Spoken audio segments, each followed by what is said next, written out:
Наричаха го демона, но за мен бе светлина. По тъмните ми дни ти беше моята стена.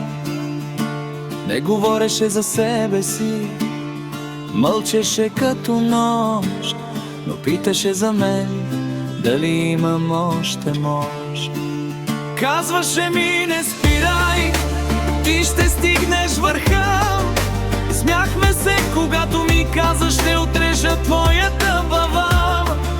Но знаех, за чегата стоеше обич и страх, че някой ден сама ще тръгна по грешния път. Без знак. И сега, когато те няма, ехото ти ме зове.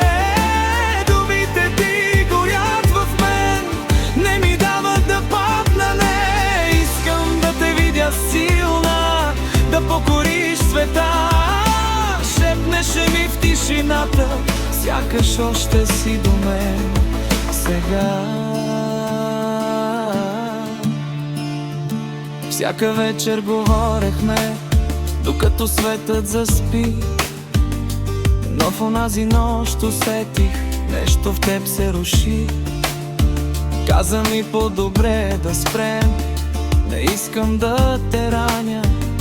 А аз не разбирах защо затваря своята врата. Преди да си тръгне, прошепна: ще те видя на екран. Най-преуспялата жена с целия свят в краката си там. После тишина и месеци по-късно удар в гърдите. Брат ти каза: убиха го, но мислеше за теб в нощта. И сега, когато те няма, ехото ти ме зове. Думите ти горят в мен, не ми дават да падна, не. Искам да те видя силна, да покориш света. Шепнеше ми в тишината, сякаш още си до мен сега. Не й позволявайте да се откаже. Това били са последните му думи, казват. И аз ги нося като клетва в сърцето си, като огън, който никога не гасне.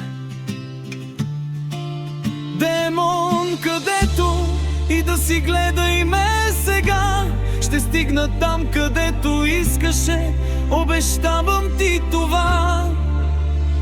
Ще бъда силна, ще създам света, за който мечтаехме двамата. И когато стигна върха, знай, че го правя и за теб, не само за мен сама.